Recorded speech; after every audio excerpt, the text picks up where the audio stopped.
Hello mga kabibig! Welcome back sa ating bagong YouTube channel. Ito ang pinakamaingay na YouTuber sa balat ng YouTube. Ako si Kabibig Maglebak-lebak na with evidence. Naku po, nagsalita na si Attorney Lord Suwan ng Cagayan de Oro tungkol kung bakit siya pumirma sa impeachment case ni VP Sara.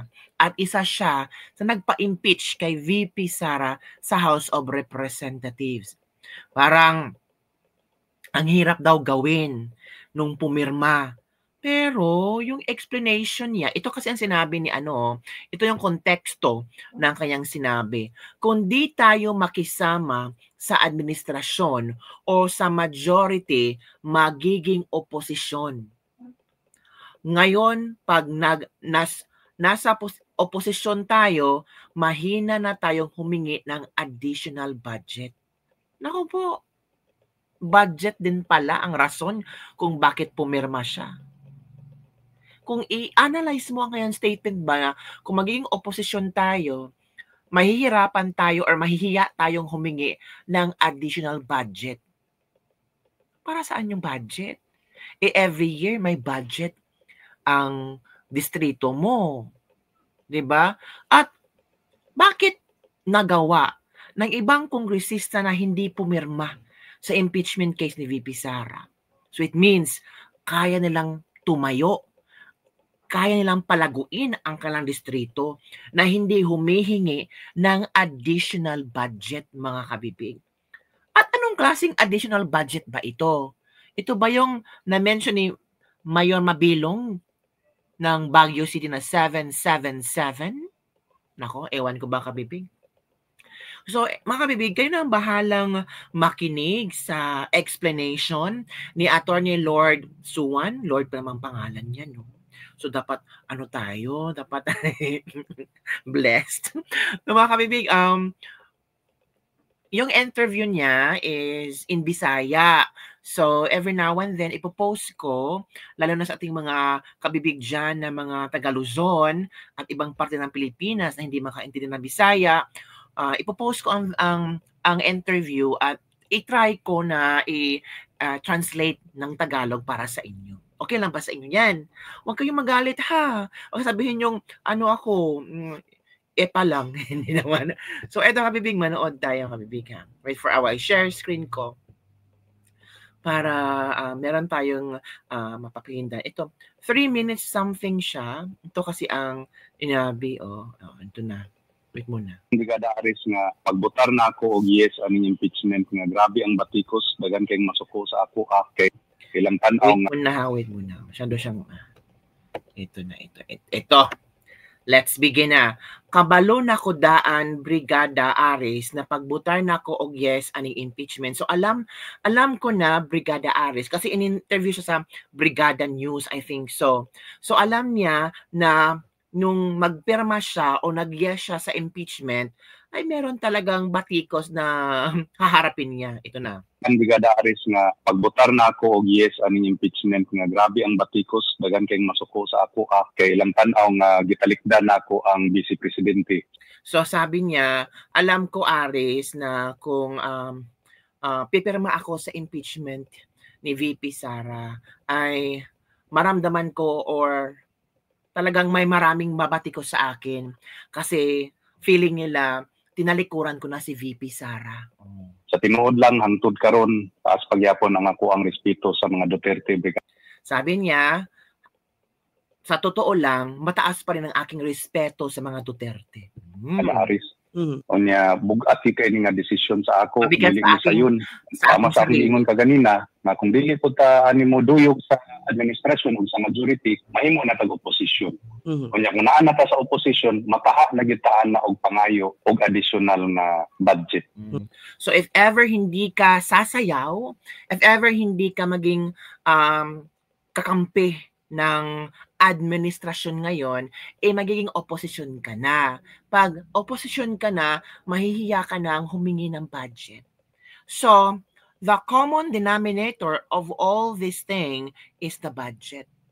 Pumirma ka, it's because ayaw mo maging opposition at ayaw mo ring mahiya na humingi ng additional budget para sa distrito mo.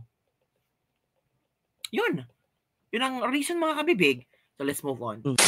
Kay ang nahitaboan wala may hungihong bahin sa impeachment sa pipila na kasimana maski kami ganing nga congressman. Wala gid ni nadunggan dadto sa kongreso nga abi gani namog di na nimo padayon ng impeachment. So katong Miyerkules kalit na lang nga ni abot ang announcement nga pinirmahay na di ay sa impeachment. So walay. So, anong nangyari? Akala nila hindi magpo-proceed ang impeachment kasi hindi pinag-usapan. So, nabigla na lang sila last Wednesday is pinatawag sila at kailangan ng pumirma for the impeachment case ni VP Sara. Nahitabo nga walay gisaad sa amo nga ihatag na suborno or dugang ayuda or project or sa baka nga budget. Walay gisaad yun sa amo.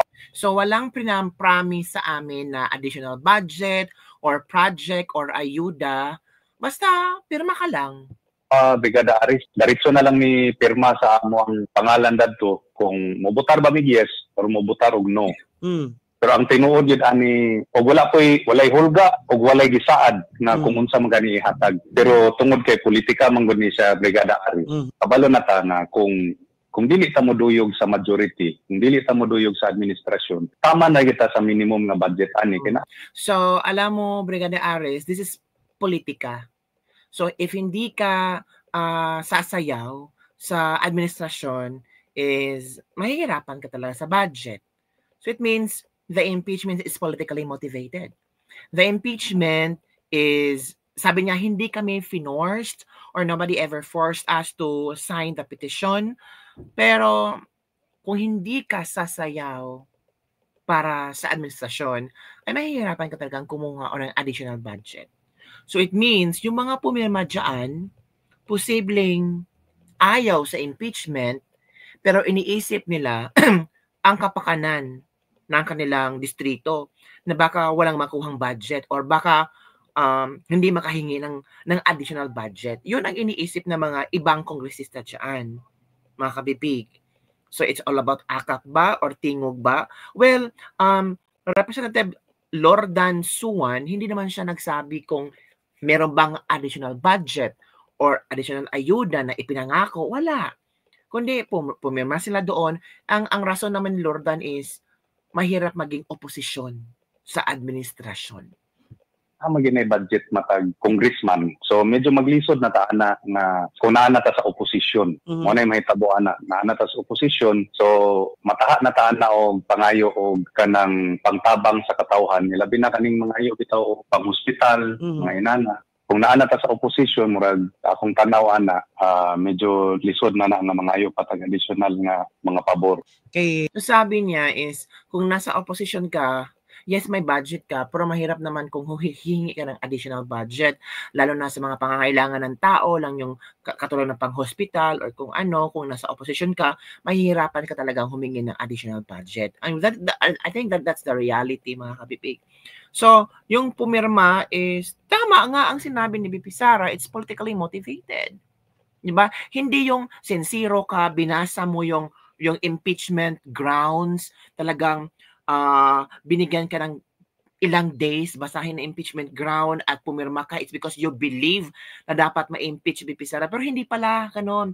Pinatawag sila last Wednesday, pirmahan agad. So, hindi mo alam kung ano ang grounds for impeachment. Basta pumirma ka. Yun ang pagkaintindi ko, kabibig. Kasi kung talagang pinaalam mo earlier na dapat basahin mo na itong fourth impeachment, kung ano ang ground of impeachment, tapos Wednesday pumunta ka, kung pipirma ka ba o hindi. Which is maganda yung ganong klase. Pero that day, that particular hour, pinatawag, pirma. Yun ang nangyari, kabibig. At inamin naman niya. Di ba, kabibig? Wednesday, pinatawag kami, pumunta kami, pirmahan na pala. Ikaw, kongresista, iniisip mo, kung maging opposition ako, wala akong makuha additional budget, pipirma na lang ako. Yun ang nangyari, mga kabibig. So, hindi nila alam ang ground for impeachment, hindi nila naaral ang ground for impeachment ni VP Sara, basta pumirma lang sila. Sabi pa nga ni Representative Lordan Suwan na mataas pa rin ang kanyang respeto sa mga Duterte. Kung talagang mataas ang iyong respeto sa mga Duterte, ba't ka pumirma? Kasi kabibig, mahiya siyang humingi ng additional budget. For how many years? For example, 3 years ka naging representative.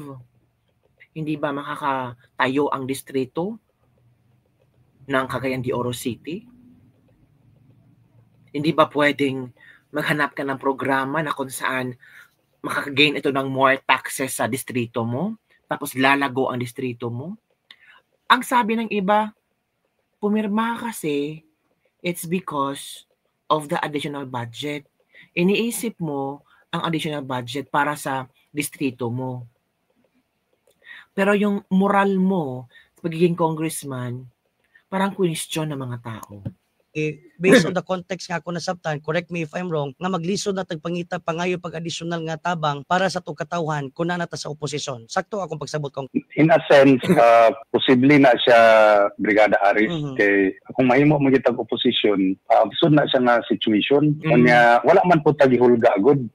Wala man gigiingon sa amo ang kung dili mo mobotar ani, dili nakakauban sa administrasyon, pero ikaw na lang gid mo timbang-timbang ana nga maglisod na siguro ta ani o kanang pangayog additional na budget kay naa na man kita diri aming sitwasyon.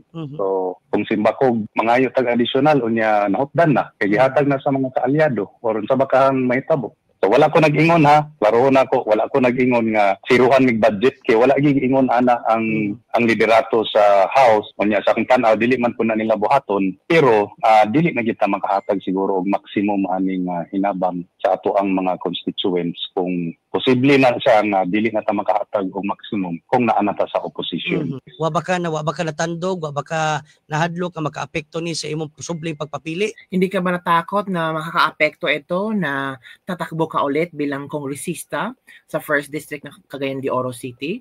Ito ang tanong ng Mang Brigada Announcer. Pagka-kongresista ka ng malabot eleksyon? Matandog yun tani, maigo yun tani. Kabalo na ko daan, Brigada Aris, nga pagbotar na ako og yes aning impeachment nga grabe ang batikos, dagan kayong masuko sa ako kay lang. So alam na niya na talagang there's a possibility na talagang mababawasan ang botos niya. And alam naman niya na maraming magagalit sa akin, maraming magbabash sa akin kung bakit ako pumirma.